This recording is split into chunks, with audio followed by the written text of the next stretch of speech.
Hello everyone, this is Mike Sulecki coming to you from my scenic basement.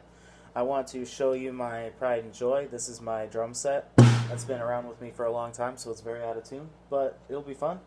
I just want to show you the basic idea of some rock drumming and what I've been working on this past week. I found one of my favorite old books, and I just wanted to give you folks a little tour of that. This is actually, there we go, the Drummer's Cookbook by John Pickering. If you ever find this on the internet machine, or if you ever find this at a music store, pick it up because it's just like a chef's cookbook filled with hundreds and hundreds of variations on stuff that we all already know a little bit about. Hopefully we all know a little bit about food since we're all still here today. Yeah, it's a really, really cool book, and I've been hopping in there. All the book is just fancy variations for pages and pages on your basic rock drum beat. If you listen to classic rock, hard rock, southern rock, if you're any Skinner fans out there, all that good stuff stems from the basic 4/4 rock beat. So you got your bass drum on beats 1 and 3. And I always like to build beats from the ground up. So I start literally on the ground with the bass drum. And then I add my snare drum on 2 and 4. 1, 2.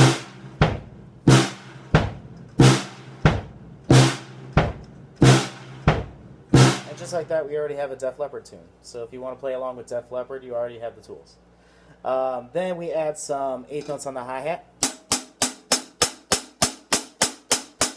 And we put it all together with something like this.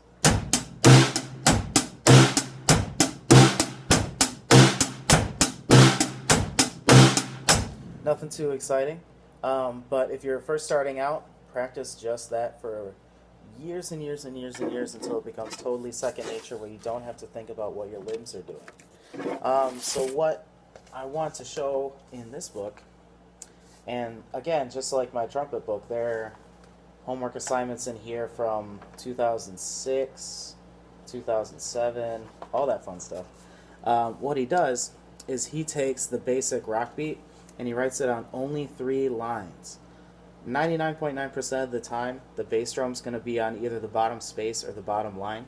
So for this one,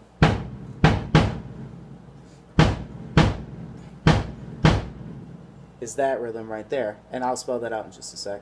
And then we have variations on the snare drum part.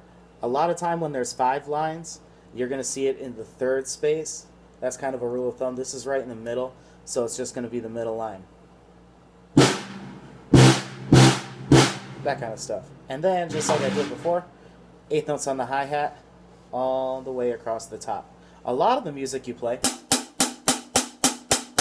is going to specify. They're going to have a plus when they want the hi-hats closed, and they're going to have an O when they want them open. And then the different combinations of that are really, really exciting. That's what makes James Brown's drummer so awesome, because he put the opening and closing of the hi-hats on the weird spot, and then he took the snare drum on beat 4, put on the and a 4 sometimes. That kind of stuff. So it's all about taking really, really simple things that we already know how to do and spicing them up a little bit. You can take any hi-hat 8th notes. You can make them quarter notes. You can make them 8th notes on the ride. You can do quarter notes on the bell of the ride, that little bubble on top. If you want a meatier sound, you can use the shoulder, aka where the stick starts to get wider. You can do upbeat 8th notes, so only every other 8th note.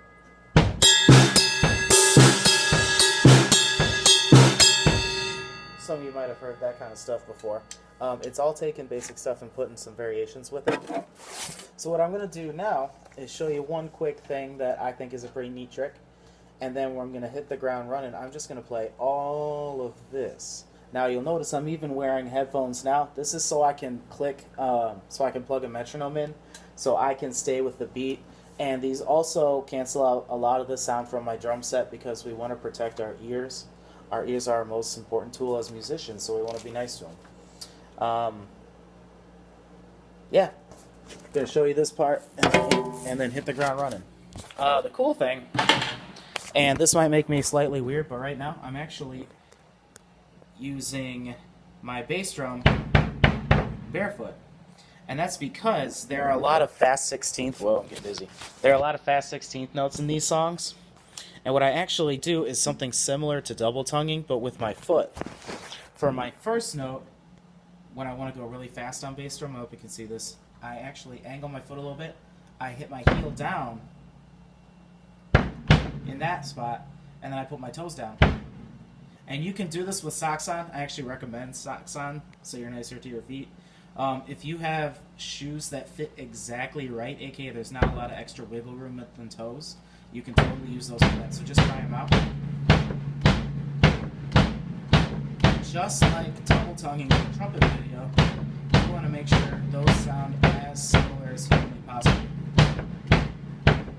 So when I put it all together, it sounds a little something like this, hopefully.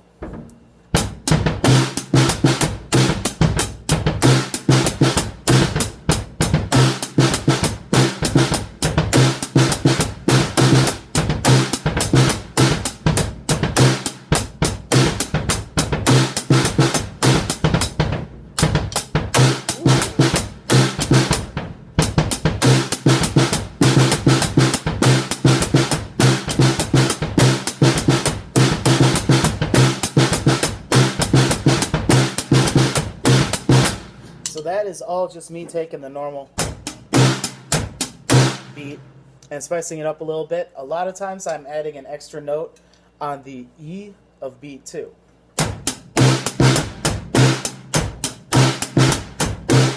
That little 1 and 2 and up, 1 and 2, E up and 4, that kind of stuff.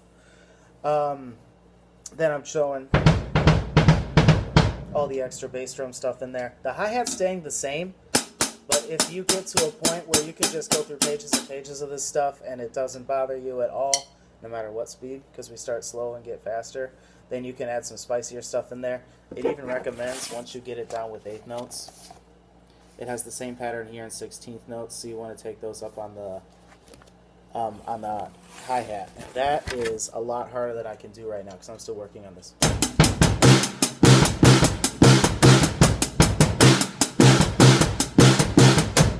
That kind of stuff.